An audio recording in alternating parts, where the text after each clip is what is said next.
Hi guys, welcome to Jiya's kitchen. தமிழில் பார்த்தோன்னே புரிஞ்சிருக்கும்னு நினைக்கிறேன்.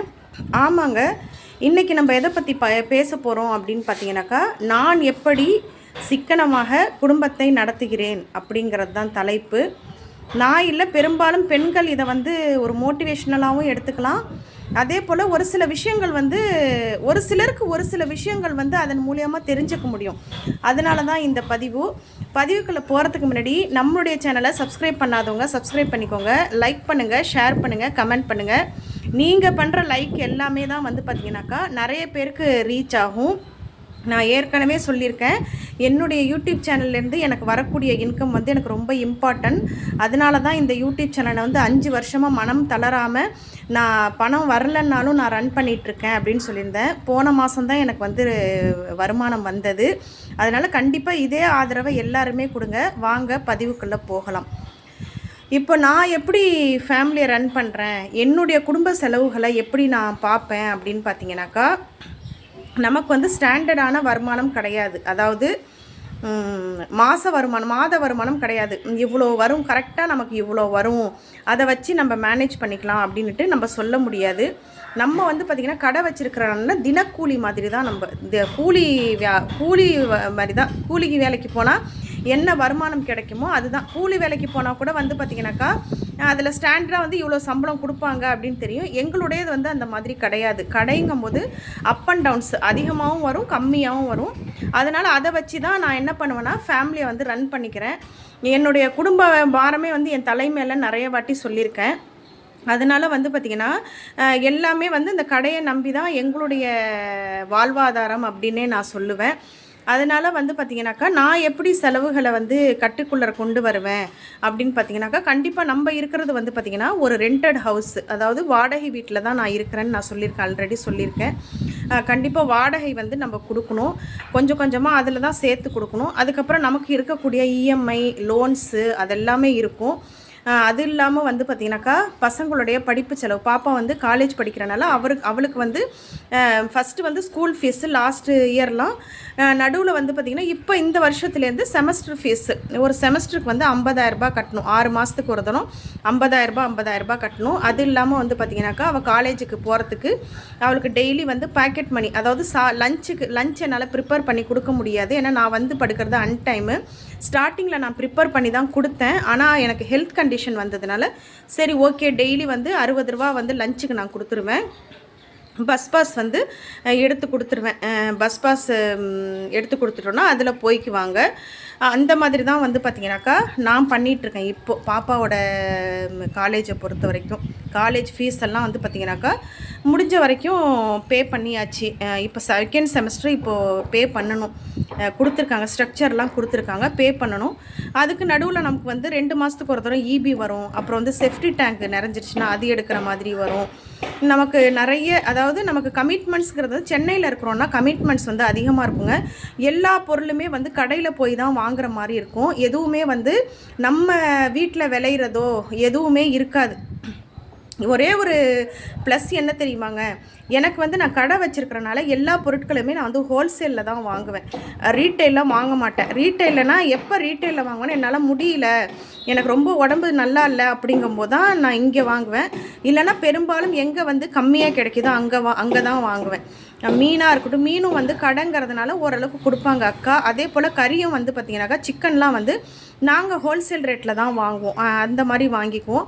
மளிகை சாமான், காய்கறி எல்லாமே பார்த்திங்கன்னா ஓரளவுக்கு எங்கே கம்மியாக கிடைக்குதோ, ஒரு 2 ரூபா 3 ரூபாய் எங்கே கம்மியாக கிடைக்குதோ அங்கே தான் நான் கண்டிப்பாக வாங்குவேன். தரமாகவும் இருக்கும், பொருளும் நல்லாயிருக்கும், அப்படி தான் வாங்கிக்குவேன். நான் எல்லாமே இதெல்லாம் பண்ணிவிட்டு மளிகை சாமான்லாம் எப்படி வாங்குவேன் அப்படின்னு பார்த்தீங்கன்னாக்கா, ஏன்னா நமக்கு வீட்டு வாடகை, இபி, பசங்களுடைய படிப்பு, அப்புறம் இஎம்ஐ இந்த மாதிரிலாம் இருந்ததுன்னா அதெல்லாம் ஸ்டாண்டர்டு. நம்ம மாதம் பிறந்த உடனே நம்ம சாப்பிட்றோமோ இல்லையோ கண்டிப்பாக இதெல்லாம் கொடுத்து தான் ஆகணும். அதனால் நம்ம எல்லாருமே ஒரு கணக்கு போட்டு வச்சுருப்போம்.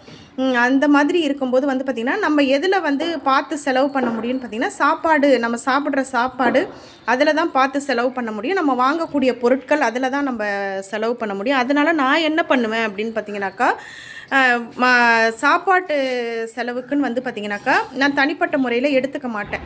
ஏன்னா நாங்கள் கடை வச்சுருக்கிறதுனால கடைக்கு வாங்குவோம் பார்த்திங்களா, கடைக்கு வாங்கும்போது அதோடய சேர்த்து கொஞ்சம் கொஞ்சமாக வாங்குவேன். நான் வந்து பெரிய லிஸ்ட்டெல்லாம் போட்டு போய் வாங்க மாட்டேங்க. லிஸ்ட்டெல்லாம் போட மாட்டேன். மாதம் பிறந்த உடனே ஒரு சிலர் போடுறாங்க இல்லையா, மளிகை சாமான் லிஸ்ட்டு அதெல்லாம் போடுறாங்கல்ல, அந்த மாதிரிலாம் நான் வந்து போடுறது கிடையாது. முன்னாடிலாம் வந்து பார்த்திங்கன்னா அரிசி வந்து மூட்டையாக வாங்கி யூஸ் பண்ணிகிட்டு இருந்தேன். 25 கிலோ வாங்கினேன்னா ஒரு 3 மாதம் 4 மாதம் இருக்கும்.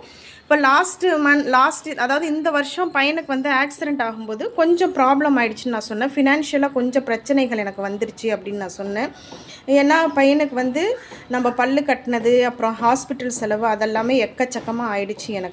எனக்கு இன்சூரன்ஸ் போட்டுமே வந்து பார்த்திங்கன்னா மெடிக்ளைம் நான் எடுத்து வச்சுருந்தேன். என் மெடிக்ளைம் எடுத்து வச்சு என்னால் சமாளிக்க முடியலைங்க. அதனால் கண்டிப்பாக எல்லாருமே வந்து ஒரு மெடிக்ளைம் எடுத்து வச்சுக்கோங்க. ஹெல்த் இன்சூரன்ஸ் வந்து எடுத்து வச்சுக்கோங்க. அது ரொம்ப யூஸ்ஃபுல்லாக இருக்கும். இப்போ இல்லைனாலும் நம்மளுடைய பிற்காலத்துக்கு நமக்கு வயசு முதிர்வு காலத்தில் அந்த ஹெல்த் இன்சூரன்ஸ் வந்து ரொம்பவே நமக்கு ஹெல்ப்ஃபுல்லாக இருக்கும். அதனால் அது ஒன்று எடுத்து வச்சுக்கோங்க கண்டிப்பாக. அதனால வந்து பார்த்திங்கனாக்கா நான் மொத்தமாலாம் இப்போ அரிசிலாம் வாங்குறது கிடையாது. நான் எப்படி வந்து ரொம்ப எனக்கு கையில் காசே இல்லை அப்படிங்கும்போது நான் எப்படி திரும்ப வந்து வாங்குவேன், இப்போ கடைக்கு பொருள் வாங்க போகும்போது 2 கிலோ அரிசி வாங்கிக்குவேன். மாற்றி தான் வீட்டுக்கு வந்து பொருள் வாங்கும்போது எப்படி வாங்குவேன்னா, தினக்கூலிகள் வந்து எப்படி குடும்பம் நடத்தணும் அப்படிங்கிறத அடுத்த வீடியோவில் சொல்கிறேன். நான் எப்படி அவங்க மளிகை சாமான்லாம் வாங்குறது அப்படிங்கிறத வந்து நான் கண்டிப்பாக சொல்கிறேங்க. நான் எப்படி வாங்குவேன்னு பார்த்தீங்கன்னா, இப்போ கடைக்கு இன்றைக்கி போகிறேன் அப்படின்னாக்கா, இன்றைக்கி எனக்கு என்ன வேணுமோ காய்கறிலாம் வாங்கும்போது அதிலேருந்தே நான் எடுத்துக்குவேன். வீட்டுக்குன்னு பார்த்தீங்கன்னா ஒரு வெங்காயம், ஒரு 2 தக்காளி அப்படி தான் எனக்கு யூஸ் ஆகும். ஏன்னா பெரும்பாலும் வந்து மத்தியான சாப்பாடு தான் நம்ம வீட்டில் ரெடி பண்ணுறோம். காலை சாப்பாடு கிடையாது. பால் செலவு தான் அதிகமாகும் எங்கள் வீட்டில். ஏன்னா டீ, காஃபி, ஹார்லிக்ஸ் அந்த மாதிரி பையனுக்கு ஹார்லிக்ஸ் பையன் குடிப்பான். நான் வந்து பார்த்திங்கனாக்கா டீ காஃபி குடிப்பேன், அவ்வளோதான். அது வந்து இப்போ டீ காஃபி வந்து ரொம்ப குறைச்சிக்கிட்டேன் நான், ரொம்ப குறைச்சாச்சு நம்ம. ஏன்னா அது வந்து ஹெல்த்துக்கு வந்து ரொம்ப பிரச்சனையாக இருக்குது அப்படின்னு சொல்லிட்டு. அதுக்கு பதிலாக வந்து பார்த்திங்கன்னா நம்ம வந்து உளுந்தங்கஞ்சி மாவு, அதுக்கப்புறம் பார்த்திங்கனாக்கா சத்து மாவு கஞ்சி இதெல்லாம் ரெடி பண்ணி வச்சுருக்கேன். தேவைப்படும் போது அது கூட ரெடி பண்ணி நம்ம வந்து குடிச்சிக்குவோம். அதுக்கப்புறம் வந்து பார்த்திங்கனாக்கா போகும்போது என்ன பண்ணுவேன் அப்படின்னு பார்த்தீங்கன்னா, காய்கறி வந்து கடைக்கு வாங்கும்போது அதுலேருந்தே வந்து பார்த்திங்கனாக்கா ஒரு சில காய்கள் வந்து வீட்டுக்கு தேவைப்படும் போது அதை வந்து கொஞ்சம் வாங்கிக்குவேன். அதிகமாகலாம் வாங்க மாட்டேங்க. வீட்டுக்கு எவ்வளோ கம்மியாக தான் எங்களுக்கு தேவைப்படும் காய்கறிலாம். அதே போல் காய்கறிகள் வந்து நிறைய செஞ்சாலும் பசங்க சாப்பிட மாட்டாங்க.